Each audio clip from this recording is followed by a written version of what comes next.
Welcome everybody to another episode of Lazio Lounge. I'm Vittorio Campanile. With me, as usual, Alistair McKenzie. Alistair, it wasn't the result we were hoping for, but at the end, drawing away against Sassuolo is not that bad. Well, it's an optimistic note to begin with. It's not the end of the world. I mean, some of the reaction to the result has been quite over the top, I think. It's a good team. I suppose that we've got a very good record against them, so as Lazio fans are kind of used to getting decent results against the Sassuolo, but I think De Zerbi's team is a different team to the ones we faced before. And yeah, also I think we've just forgotten what it feels like to draw a game because it's been so long. Yeah, first draw of the season for Lazio. Europe League and Serie A all together. As you were saying, De Zerbi is a very good coach. I think in a certain way, he outplayed Inzaghi, and we're going to talk about this later. But the point I want to make is it was a very, very tough week for Lazio. Let's not forget, Lazio had a key match in Europe League against Marseille just Thursday night. And then Sassuolo, that is not very easy.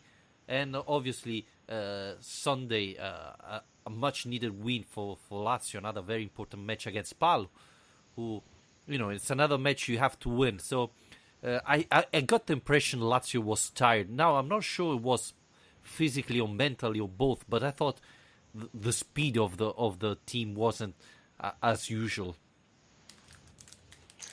That's true, but I think actually credit has to go to the way that De Zerbi set up his team in that regard as well, I think. It was something that he kind of mentioned after the game. I think De Zerbi's take on the game was, I think, a bit too biased towards his own team, as you'd expect, but he was basically saying they dominated the game and the midfield had controlled everything, which I don't necessarily agree with, but I do think they did a good job of choking Lazio's fluidity, and other than the goal and Immobile hitting the post, there weren't an awful lot of moments that kind of got you out of your seat. Not that there were for Sassuolo either, but yeah, I think you're right. It's sometimes as well just knowing that the international break is coming at the end of that game. Which is an opportunity for rest. Maybe that weighs on the players' minds a bit as well. They're so close to a rest period that they can perhaps become a bit complacent, but I don't think it was necessarily that. I think, like you say, it's been a long week and you've got likes of Lucas Leiva coming back in the team after injury, same with Senad Lulic. I don't think either of them looked particularly sharp, to be honest. Maybe it was a bit too soon. Luis Alberto, I'm sure we'll discuss as well, but also looked a bit sluggish. So nothing to talk about Luis Alberto. It'd be nice to have a week where we don't talk about him, to be honest. But Alistair, you point out something that I wanted to talk about, especially looking at the performance of Cataldi.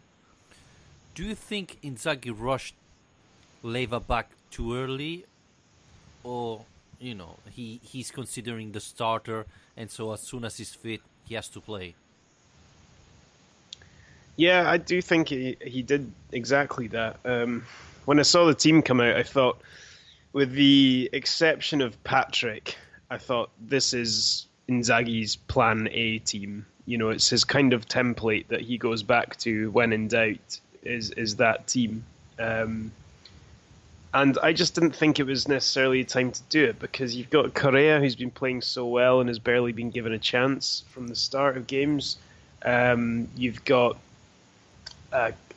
obviously Cataldi, like you mentioned, who's been playing decently. You've got Valan Berisha waiting to have a chance. I mean, you've got Lukaku coming back from injury. It just seemed a bit, considering, like I said, that there are a couple of players returning from injury who might not be quite at it. And there are still enough options who weren't involved on Thursday to put out a slightly more interesting team than that. And I don't know. I feel like that team is just a bit too predictable now. I'm not sure it was predictable. I think that playing players that are not 100% fit, like Luis Alberto, Lulic and Lucas Leiva makes things more complicated, especially with a very well organized team like Sassuolo. Let's not forget, again, Sassuolo had 6 days to prepare the match. Inzaghi had pretty much only Saturday to do it. So that's make the task even harder for Simone Inzaghi. But when you see Cataldi playing that well, you should be able to say, okay, there's the international break coming up. Lucas, you play against AC Milan when we come back, and you have time to recover. Same thing with Lulic. I thought he had I don't want to say the best season so far, but he had a great season.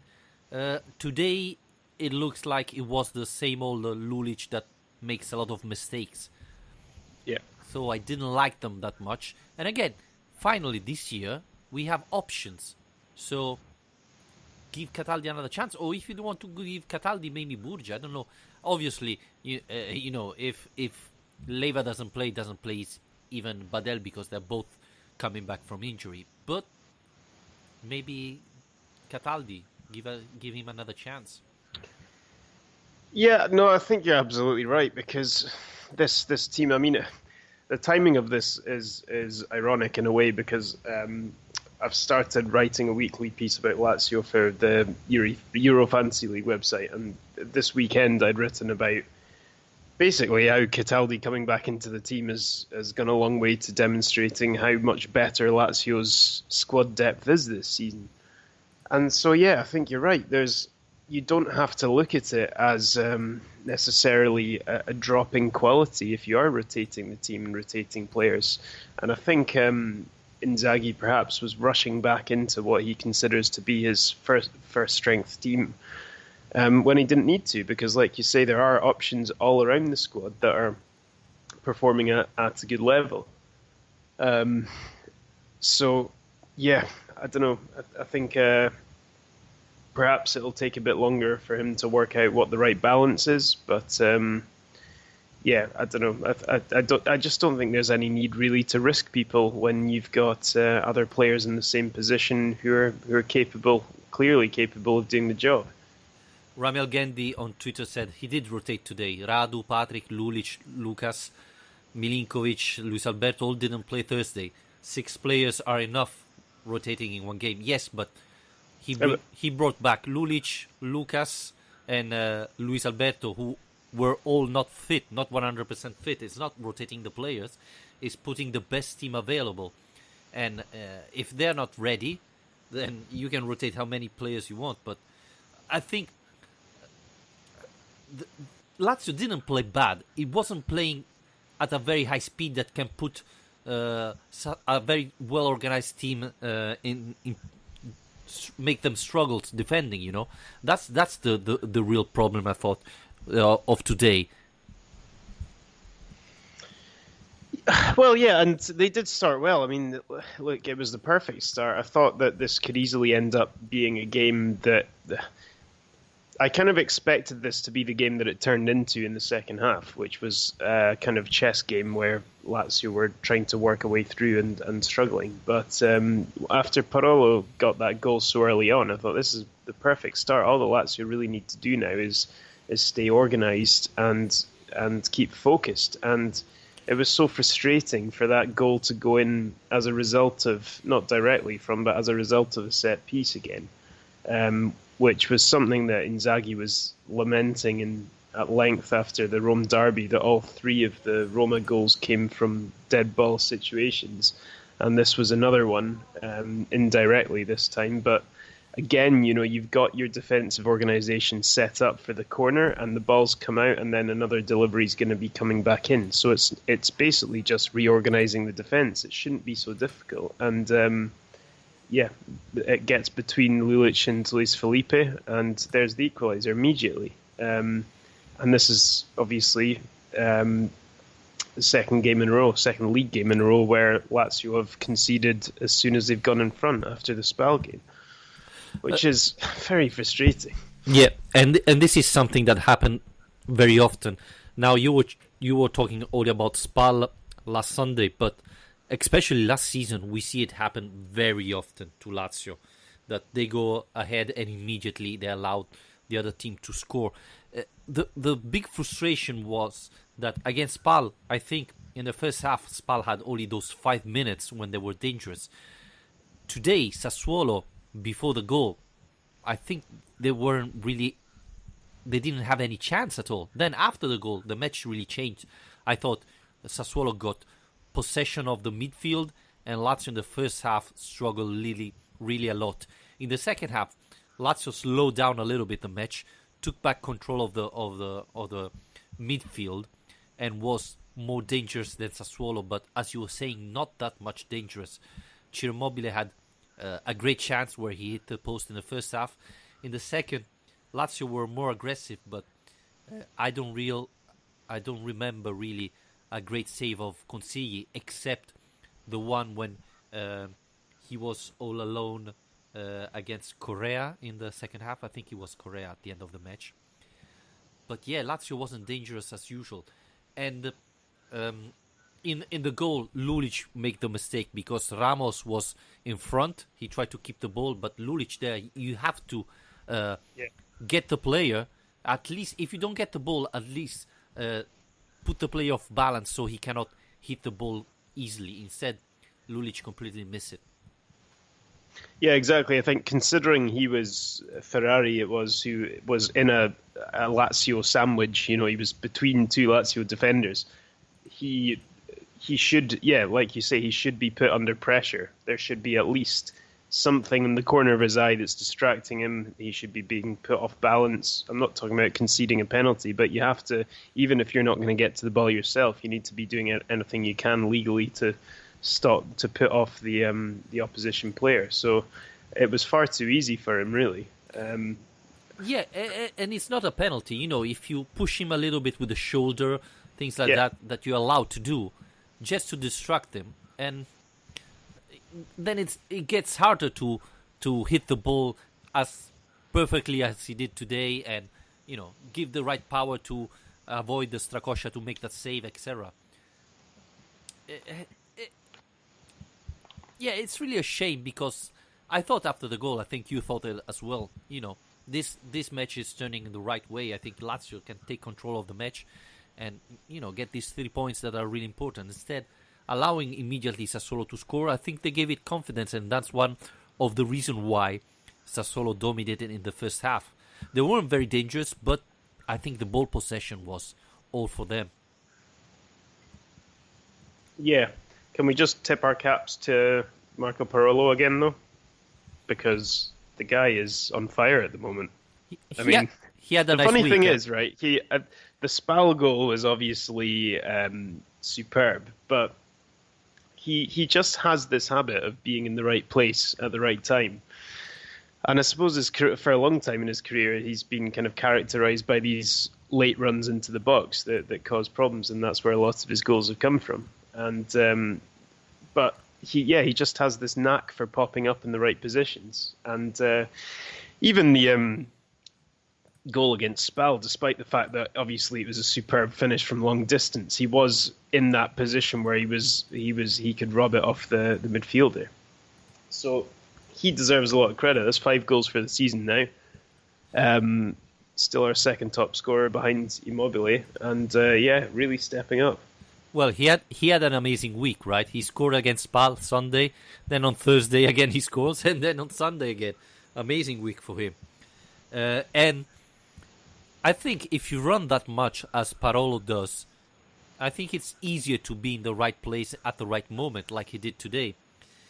On the other hand, it was a little bit unlucky for Luis Alberto because he did everything right there. He could have scored there, and maybe it could have changed the match of Luis Alberto. Now, I know we're gonna discuss a little bit about this. I didn't think Luis Alberto had that bad match as I'm reading on Twitter. It looks like Lazio didn't win because of Luis Alberto. I thought it's still not the brilliant Luis Alberto we saw last year, but I thought it was a step forward compared to the beginning of the season. Yeah, I think Alberto and also Milinkovic as well are becoming scapegoats now for whenever anyone's got any problem with what Lazio are doing, they tend to project that onto those two players, I find, um, which is kind of normal human behavior, I suppose, but it's not always accurate. And I think my issue with Alberto today was more that he was starting ahead of Correa, who I think really deserves to get the chance. And you see the argument of but Inzaghi wants to use his pace late on, but you're you don't spend that much money on a player just to bring him on for 20, 30 minutes at the end of the game. I mean, he can use that pace as a weapon throughout the game, not just when defenders are tired. So I mean, that was my issue more, was just that he merited a place in the lineup more than Alberto does, and I felt sorry for the guy because he's come out and said that he says all the right things. I do what I can for the team, blah blah blah, but he does want to be playing games basically from the start. But just to get back to Alberto, I think he was okay. I mean, I think it was a better performance than we have seen from him at times this season. Again, I don't think it was much more than a 6.5 out of 10 kind of day for him, but it was him who set up the the goal, I suppose, by failing to score himself, but he did come very close at least. And it was his pass, a really, really good pass actually, that set up Immobile for that the shot that hit the post. So he did have a couple of big key moments in this game and influenced a couple of Lazio's attacks. So I do think it was certainly a bit better than, like you say, people are hammering him for. Honestly, when I saw in the past days that Inzaghi was testing both Correa and Luis Alberto in the starting 11, I thought Luis Alberto is starting for sure. And you can even understand it a little bit. Correa played on Thursday, a tough match. Luis Alberto hasn't started for a long time. Caicedo is out, as we know. So you can think that maybe knowing Inzaghi, he would give a chance to Luis Alberto. And again, I think he didn't play that bad. Obviously, it wasn't the Luis Alberto we saw last year. Last year was terrific. But at the same time, let's not forget that Correa at the end of the match had an amazing chance and he wasted it. Instead of passing the ball, I think it was Berisha that was all alone in front of the keeper. He tried to shoot it and score and send it wide. So, it's not that Correa wins the game on his own. He makes mistakes as well. So, I wasn't surprised by Inzaghi's decision, knowing a little bit Simone Inzaghi. Well, this is the thing. I mean, there's a big difference between saying what lineup we want and saying what lineup we think will be picked, because you do kind of get to understand, I suppose, Inzaghi's psychology fairly quickly. And Alberto's always going to be a favourite of his. I mean, I saw in our Twitter mentions earlier coming up that Rami was saying there are rumours Inzaghi's going to name his next born son Luis Alberto Jr. So, I don't agree with that, because if he was his favourite, he would have played pretty much all the other match. Instead, he stayed on the bench and never came in, except against Marseille. So, I think he wanted to rotate even Correa a little bit more, and maybe was thinking that Luis Alberto, with his ball possession, etc., could have help against Sassuolo. I think the bigger problem in the first half was that Patrick and Lulic were playing too far behind. Sassuolo had the control of the midfield because the winger were playing so high that Lazio was defending with 5, and in the midfield, Parolo, Leiva was struggling to keep up with all those Sassuolo players in the middle. We've got a comment from Patrick Bowman saying, "What about Murgia? Doesn't get any minutes anymore." Yeah, that's again. You have so many options. I was concerned that that Berisha didn't play today. He entered in the last minute. I thought it was his match. He's fit now. He's ready. Why didn't he start? So you see, Cataldi should have started. Lazio have so many options there in the midfield that a couple of players don't get enough time playing. Yeah, and when I was this article I was talking about, when I was looking at the actual depth in Lazio's squad and how things have improved, I think that the midfield is the part of the team that's benefited more than any other. And having Cataldi now come into the team and play at this level is going to make things even harder for Mudja. I mean, where does he fit in? Because at the moment, when you're talking about the regista position, you've got Lucas Badel and Cataldi. All ahead of Murgia there, and then probably Parolo ahead of Murgia there as well. And then in the Metzala roles, you've got Milinkovic, you've got Parolo, you've got Berisha. And you could probably play Cataldi in there as well. You can play Lulic in there. So it's hard to see how Murgia's going to get any space this season. And, he has been linked with a move away in January on loan to Serie A teams kind of lower down the table. And yeah, I think I wouldn't be surprised if there's something in that, because at least Cataldi in the last week has been handed a lifeline, and it looks like he could still have a part to play. But Murgia, there's not really been much signal yet that he's going to be able to get involved unless there's a full-scale injury crisis, I suppose. Again, it's not easy. You have to remember that we thought Cataldi was the last there in the line. Instead, when both Leva and Badel got injured, suddenly he's becoming the starter. So when you have your chances, you have to get them. And I think Cataldi was really good in that. We have to see how Murgia react in the training, and what Inzaghi think about, because Parolo have played a lot in the last recent matches. Obviously, he's scoring a lot, so it's difficult to take him out. But I think if we start a rotation there, obviously I would put Berisha in the first spot, but maybe Murgia can have some playtime there as well. We're gonna see after the national break what happens there. But obviously, I don't think Murgia is really happy about that. Even last season, I thought he didn't play that much. So January could be an option. Honestly, it would be great if we send him to Spal and get Lazzari in exchange. Vittorio Campanile, the new Iglitare. He was on the phone today when they show Tare on the TV. Maybe he's talking about that. Was that him on the phone to you asking for transfer advice? I cannot tell. It's confidential. Well, yeah, even if the moves that Moj has been linked with, I suppose, have been more loan moves that I've seen than anything else. But at this point, if it was part of a deal for Lazio, I'd probably take that, to be honest.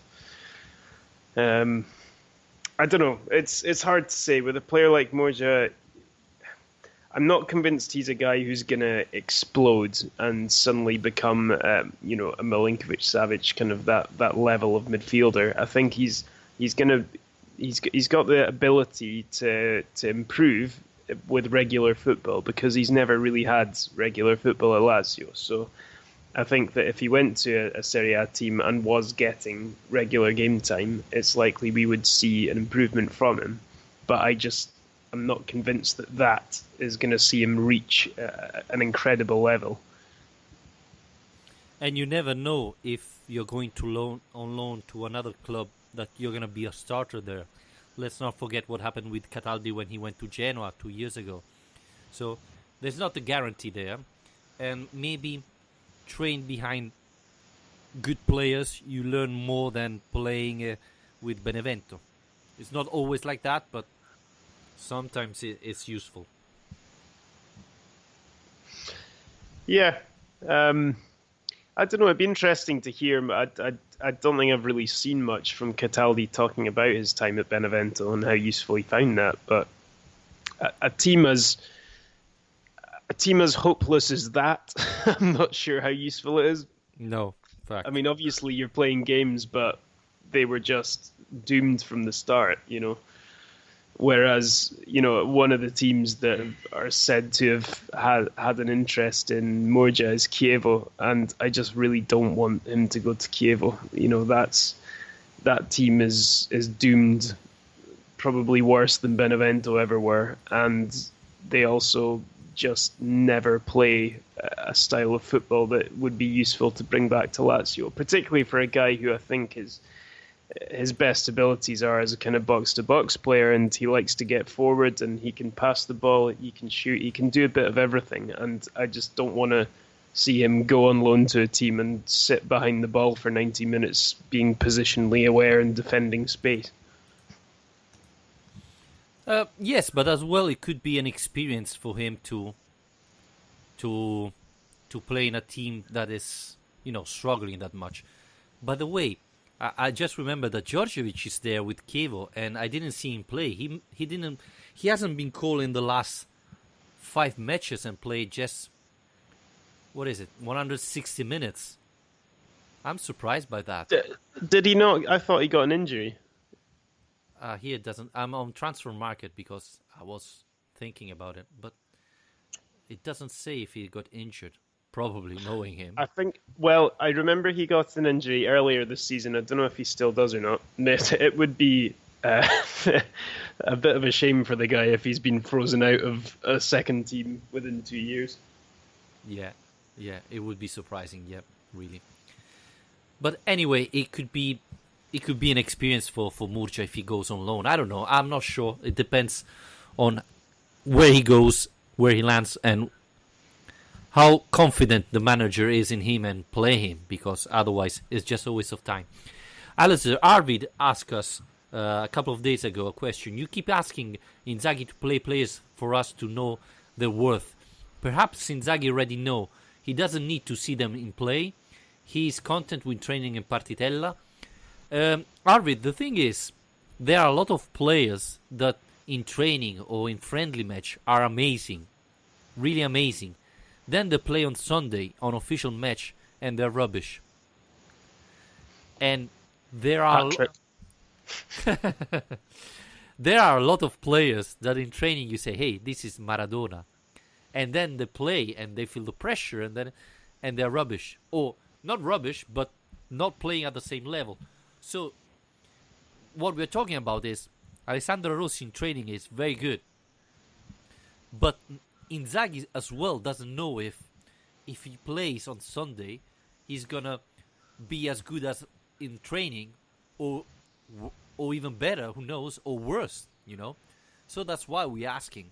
There are some players that in training are decent, and then when they are playing an official match, they transform and that get amazing. So that's one of the points to consider, because in training you do things and normally it all works great. Then you go in the match and they don't work and player doesn't perform. So friendly match training is not the same thing of matches. So that's why we are asking to see those type of players. And probably Inzaghi doesn't know how they perform. He says, often you hear him say he trained really well this week, but you don't really know if he's gonna put that way and confirm it during the official match. Yeah, I would also say as well. I mean, for me, that definitely applies to Alessandro Rossi, and the reason for that, for me at least, is that he's a player who we're more likely to require at some point because of our lack of options in the Vice Immobile role.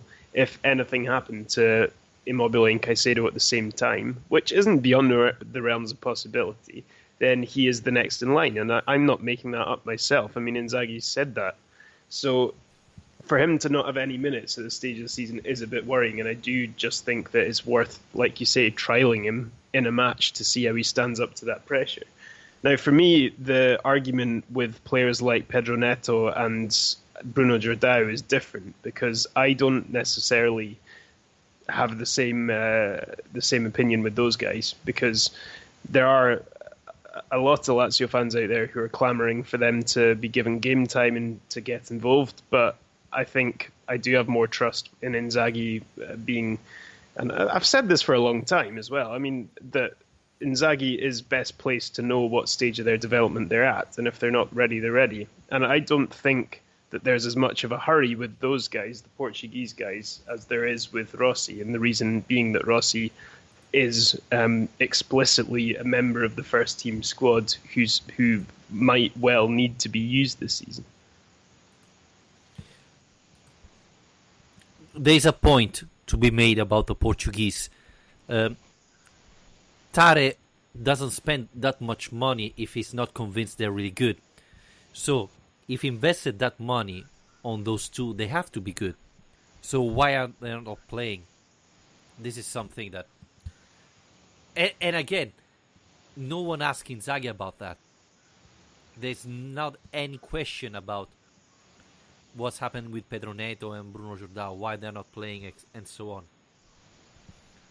So we don't know what Inzaghi really think about that. And even if he talks about, then, maybe he's going to say positive things because they're part of the group, etc. He can't say, no, those guys are rubbish. No, and I think that we're now in a position, actually, that we've got the 2 remaining Europa League games. We're now in a position where they might at least be brought in as substitutes, as squad members, if it's possible. I don't know. I can't remember the rules around the squad in the Europa League if under 21 players don't need to be registered or not. They have a list B. So they do, yeah. So yeah, I mean, otherwise, there are lots of games in a season, but they are all important generally. So it's hard to find moments where you can really be that experimental. I think that's at the heart of the problem, probably. Yep. Ramel Gendi is asking, any news on Ravel, Lombardi, Perea, Minala, Neto, Jordao? Well, Ravel, Morrison, there were news about Lazio thinking about cancelling the contract before January so he could find another team. Lombardi, he's still in Rome. I'm seeing picture of him. Same thing about Perea. Minala, we were all hoping that he could find a team this September, October, but this didn't happen. I presume they're all going to find a club in January, or at least Iglitare is going to look for that because they won't play this season otherwise. Yeah, it is ridiculous when you reel off the list of names that there are so many who are. I mean, Neto and Jordao for me are a bit aside. They're a bit different for the reasons I've just said. But yeah, Lombardi needs to be playing games, and Ravel Morrison clearly has no future at Lazio. So I don't think cancelling his contract would be the worst idea in the world because he has no intention of being here, and Lazio have no intention of making him a member of the team. So, regardless of your opinion on his talent, that's just not going to happen. So they may as well just get rid of him because he's going to be. I can't remember exactly what his earnings are, but they're significant enough that you want to get rid of them if you're not using him. So yeah, I don't know. It's a whole project really. It's a whole part of the sporting director role, I suppose, that Tari's not been quite so good at. I mean, he's obviously got a good eye for bringing players in, but Lazio have for years now been stuck with a bloated squad and too much deadwood that's not being used, and it is a problem that we're not getting these players out of the door as easily as you should, and you end up with situations like Marchetti and Djordjevic last season as well, and good honest professionals who should be just going and playing football. Yeah, I think that's one of the problems with Lotito more than Tare, is he doesn't want to let them go at a lower price, so that's a little bit difficult for Tare to sell them. Patrick Bowman just tweeted that there are rumors that Ravel is going to Östersund in Sweden. I hope I pronounced it well. So that could be a destination for Ravel Morrison. While how it's called the Dutch player Kishna is in Netherlands. He's still recovering from the injury, unfortunately, but he's there on loan for this season, so he's gonna play there. Things aren't going particularly well if you can't remember his name. And the funny thing is, that the first season I thought he was great. I thought the biggest problem with Kishna is that he's a little bit too a freestyler, but he's got really talent. And it's a shame seeing him wasting the talent like that. Yeah, he needs more discipline, doesn't he? And he scored that goal against Bologna. I think it was his first game. Yeah. And we thought, oh, here we go. This is another Iglitare special we've found ourselves. But I think that was about as good as it ever got, really, with Kishna. So he scored even against AC Milan, I think, that season. Yeah. He's definitely got talent. But I mean, it's obviously not as extreme a problem as it is with Ravel Morrison, but there are just players out there who have talent but don't have the discipline, and it does, it goes to show that you do need both in order to actually make it. Absolutely. There are a lot of players with amazing talent that didn't make it before above the Lega Pro, So it's not only that, unfortunately. Especially now. Maybe 20, 30 years ago, it was different. But now, talent is simply not enough. Closing about former Lazio player, again, is asking why Marchetti is not playing for Genoa. I really don't understand. I agree he didn't start very well this season, but Radu has been playing rubbish. I know that the club really trusts him and has a lot of faith in him, but the matches I saw Radu playing, he was terrible. He made a lot of mistakes. So I think today Marchetti wasn't even on the bench. Now I don't know if he's injured or he had problems, but I think he wasn't on the bench today as well. I don't know. I mean, maybe I've seen different games, but I've thought that Radu's been decent whenever I've seen him, and he's obviously a lot younger. He's 21, so. But then the other thing is he's not actually their keeper, so I think he's on loan from Inter, isn't he? Unless they've bought him now. But yeah, so it's a bit of a shame, I think, for us anyway, that Marchetti, having spent so long out of the game, is now back on the bench again. But at least he's in a team where he is actually capable of playing matches, and he did get his return to the Olimpico as well. He played in that match. Obviously, not one to remember for him, but he got a nice send off from the Curva Nord at the end and everything. So, yeah, that was something. Yeah, he created a problem with the Genoa fan, it looks like, but yeah, I don't think that is the reason Good why on him. He's not playing, right? I hope not. I feel very sorry for him if that's anything to do with it. As we talked Thursday, this could have been a really important weekend for Lazio because Inter was playing against Atalanta. Milan was playing obviously against Juventus. There was Roma-Sampdoria. So there was a couple of tough match for Lazio opponent. At the end, we can say it was a decent weekend for Lazio, Alistair? Yeah.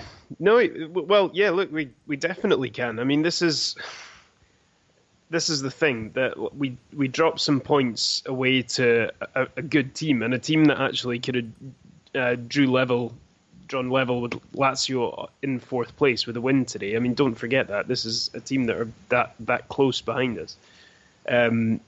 It's not the apocalypse, we've got used to winning these games, but it's by no means the norm, and it's it's not a defeat. So you do get something out of it, and by Milan getting beaten by Juventus and Inter getting absolutely hammered by Atalanta, we're in a better position by this evening than we were this morning. So obviously that does mean it's a good weekend. But what I will say is that this next match, which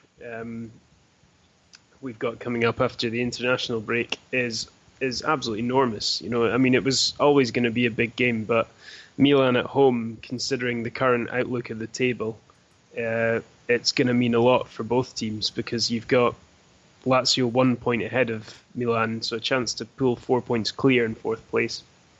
But on top of that, if Lazio are wanting to get Champions League football, it'll be important to actually maintain this very close gap to Inter and try and keep that.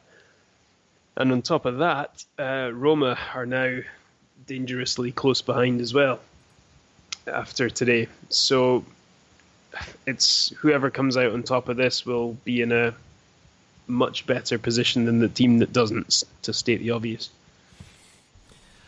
Yep, and one thing I was thinking today is that Gasperini against Inter would give everything to win it.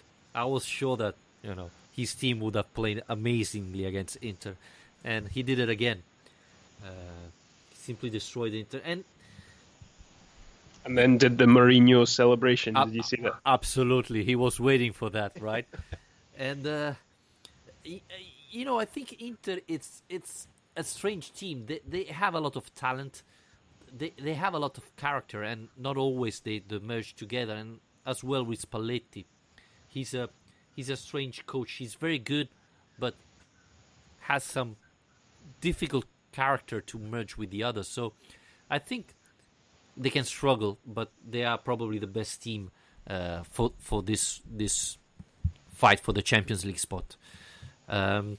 Roma, I was a little bit disappointed from Sampdoria, but it looks like they are in a really bad shape now. If I'm not wrong, in the last three match, they allowed more than 11 goals. So, that's terrible for a team like that. And having Quagliarella on the bench doesn't make sense to me. Yeah, I mean, I was covering the Roma Samp game today, and it's... I wouldn't say the scoreline flatters them, because Sampdoria were terrible, and I don't know what's happened to them, because 2 weeks ago they had the best defence in Italy. It was that recently. 2 weeks ago they conceded 4 goals all season, 4 goals in 9 games, and then in the last 3 games, like you say, they've conceded 11.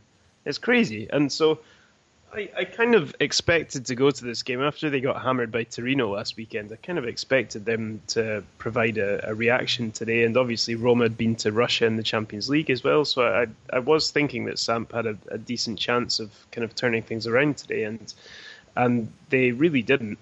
They were a poor team, so I mean, obviously it's a very good result for Roma, but I'm still not entirely convinced by that team. They are obviously closing the gap, but Dzeko's not been himself for them in Serie A at least, and Patrick Schick scored his first goal of the season today for them, but for me still is miles away from being an proper alternative to Dzeko.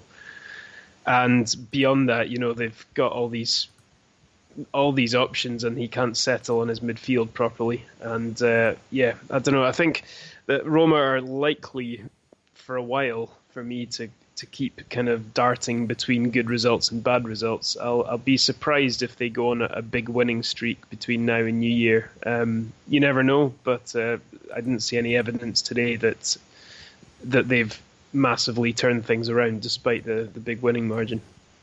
Yeah, I think it's going to be a long run. We're going to see what happens. One important thing is that Higuain is going to miss Lazio Milan. So, and they already have a lot of players injured. Biglia is going to be out now. I don't know if they're going to recover other players, but Higuain missing that match, it could be big for Lazio. That's huge. It's absolutely huge. And, I'm still not convinced. I've said this pretty much at every opportunity this season, but I'm really still not convinced at all by this Milan team. And for me, a lot of their improvement this season, at least their improvement in the league standings, that is, has come around because they've got a focal point like Higuain. And, at points last season, Milan weren't actually playing that badly, but they just didn't have anyone to finish their chances. But now they've got one of the best in the business at doing that. So for him to be taken out of that team, they do have a stand-in in Patrick Cutrone, but what they've been doing more recently is pairing the two of them up front, which has been looking pretty dangerous, to be honest with. Then you've got Suso on the right, Çalhanoğlu on the left, and that's a pretty tasty front line. But I don't know. When you take Higuain out of that team, he's been doing a lot more work than just scoring goals. He is contributing to their overall game and their build-up. And I think that if you're going to take any one player out of that team, it would be him for me. So I think that Lazio are good enough to beat this Milan team with or without Higuain. But with him out of that team, yeah, I think it's definitely a huge boost. Yeah, he missed a penalty today, and it looks like when it's an important match, he tends to miss penalty. I don't know if I remember very well the one. Can't remember Lazio. one. Yeah, I can. So, but yeah, as you were saying, this is gonna be a very important match. Lazio has time to prepare it. Obviously, now there are gonna be a lot of players going away. I have to tell you this, Alistair. I'm quite happy to see Parolo and Acerbi not on the national team, even though it absolutely doesn't make sense. You know, if you have to pick the best 5 Italian players in the last 2 weeks and you don't pick Parolo, then probably you didn't watch Serie A today, because he's playing really well. And same thing, if you're talking about defense and you're picking Acerbi, then I don't know what probably you do not understand about football. But said this, I'm quite happy, because Acerbi and Parolo need a little bit of rest after playing so much. Yeah, I mean, I don't think they should take it to heart either, because I think it's just a question of age. It's that simple. It's Mancini's come in, and his whole thing has been that he's doing a kind of youthful revolution of the Italy team, and you can see that. I mean, you've got, Stefano Sensi, who's playing for Sassuolo today, is in that squad, and you can't genuinely try and say that he's been a superior player to Parolo this season. But what Mancini's wanting to do is bring in these young players and give them the experience at least, and give them a shot. So, yeah, I don't think it's really a massive, insult to these guys' ability in any way. I think it's just that they are over 30, and he's looking at players who are kind of early 20s, most of them. I saw the Giorgio Chiellini in the national team is another one. It's not the one playing for Juventus. Well, not every single player, but okay. You've got the stalwarts, the Italy veterans like your Chiellinis, but when it comes to the guys who'll be making up the squad, because Acerbi and Parolo, as much as I love them, they won't be walking straight into the starting lineup for Italy.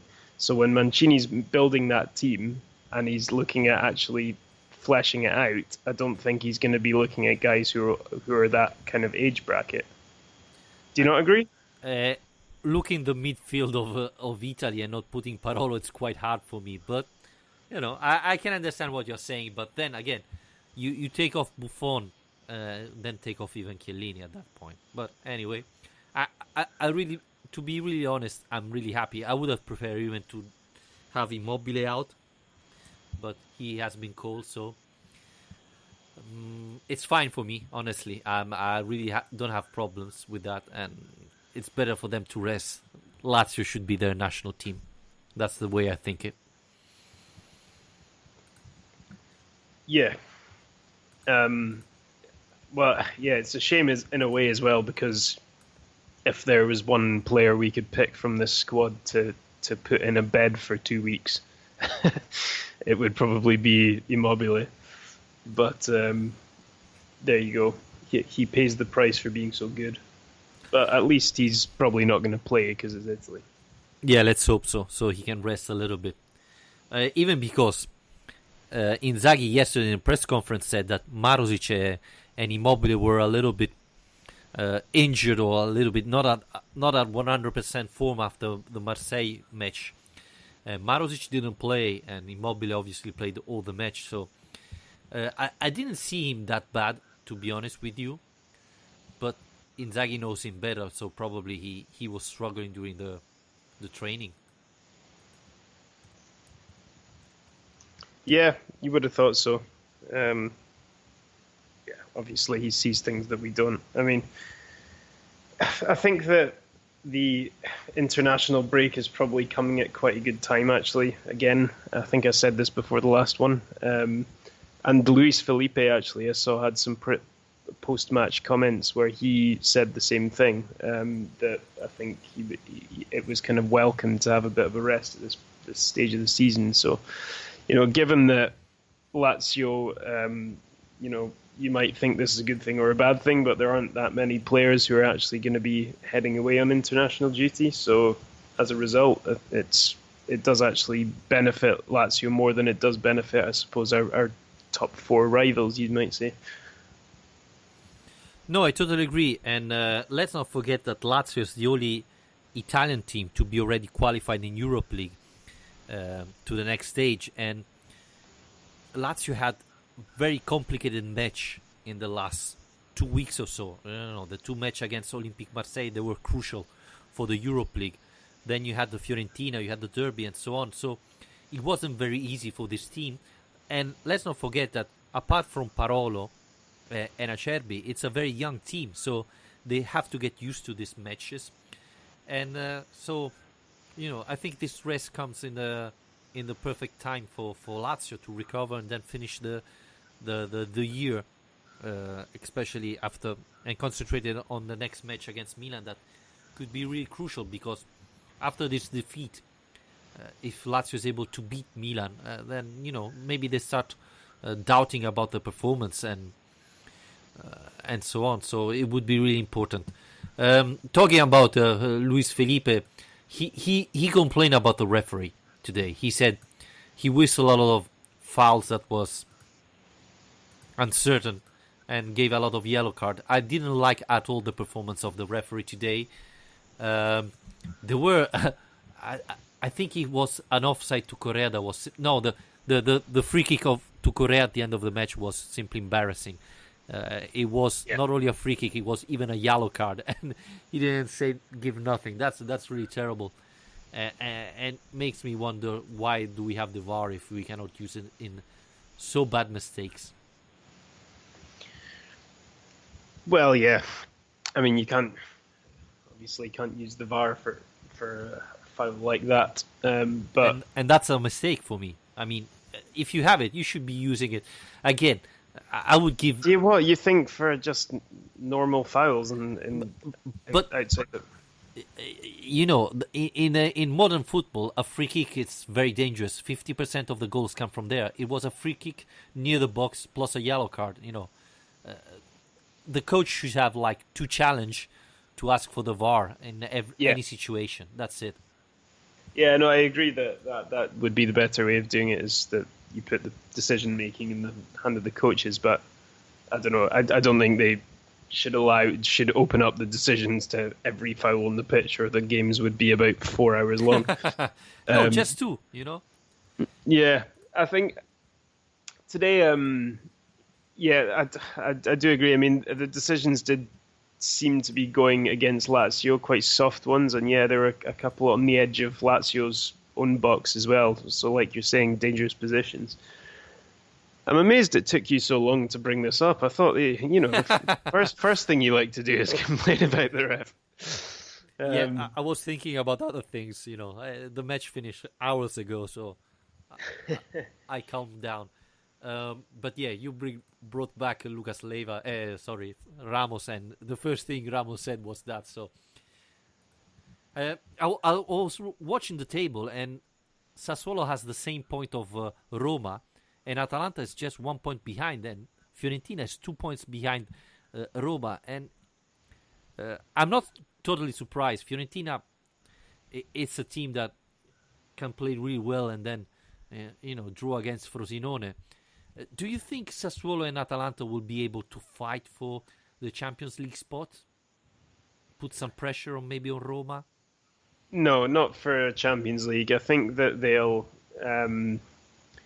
I expect that they'll be up in that area for the top six, but I don't know. For me, I'd be really impressed if De Zerbi can keep that Sassuolo team so high up the table for the length of the season, because they're already, their form has dropped off a lot since the start of the season. And he's a talented coach, but his squad isn't as good as the ones you've just mentioned. So Atalanta, I always thought would get out of trouble because a lot of their problems has been they've been unable to finish off chances, but they have been creating them. So I'm not going to say I was expecting them to hammer Inter 4-1, but that's a really good team. They have a really good squad, and Gasperini I really rate as a coach as well. So I do expect they'll be pushing up. I don't know, with all these teams though, I think when you talk about your Sassuolo, as Atalanta, Fiorentina, I think they lack that consistency that thankfully Lazio have shown so far this season to be getting. To not be dropping points against Frosinone, like you mentioned. And so I think that ultimately, in my opinion anyway, will stop them from being that high up the table. But I think they'll probably be in and around the kind of 6th place spot looking for that. Yeah, probably they're going to fight for the Europe League spot remaining after the team fighting for the Champions League. Because obviously they are 4th team for the Champions League, and so two out of Lazio, Milan, and Roma will be relegated to Europe League, and so there's going to be 1 spot remaining for Sassuolo, Atalanta, and Fiorentina. Assuming that Juventus win the Coppa Italia again, which they will. So, yeah, it's going to happen. Alistair, do you have a stats of the day, or? Well, there were quite a few different stats I saw today, but nothing particularly interesting. I mean, I saw that, obviously Lazio, it was the first draw of the season today, but actually Sassuolo and Lazio had only ever drawn once before in Serie A, ever before today as well. So it was only a second draw. So yeah, there is a kind of weird history of Lazio not managing to managing to avoid draws. The other one was, and I think is quite a more important one, I suppose, in terms of appreciating that this result isn't the end of the world, is that Sassuolo have lost just 2 of their last 12 Serie A home games. They've picked up, I think, their recent form's not been so good in that they haven't been winning games recently, but they just don't really lose games at home. And they have beaten Inter at home as well this season, so, good team. Yeah, it's going to be difficult to beat Sassuolo away, even though they haven't won a lot of matches at home. So, but it's still, it's a very tough team. Then, the problem is things can change after January. You have to see if they sell key players and so on, and that changes a lot of the Serie A. But I think till January it's going to be complicated to beat Sassuolo. So again, it wasn't the best Lazio of the season, but still a point is decent, especially after allowed them to score immediately after you scored with Marco Parolo. Alistair, thank you very much for joining me again. And I don't know, we're going to have a break. We are not going to be here next Thursday as Lazio's not playing. Probably we're going to do a sort of half season review next Sunday about Lazio. What do you think about it? It's a confusing title, but I'm on board. Yeah, because it's not half the season, right? It's half the season. So a quarter of the season review. We can put it like that. Thanks everybody for listening us, and remember you can follow us on Facebook, on Twitter, and if you like the show and want to support us, then there is our Patreon page, patreon.com/Lazio Lounge. Membership starts from $2. Thank you very much everybody, and have a good night, and always Forza Lazio.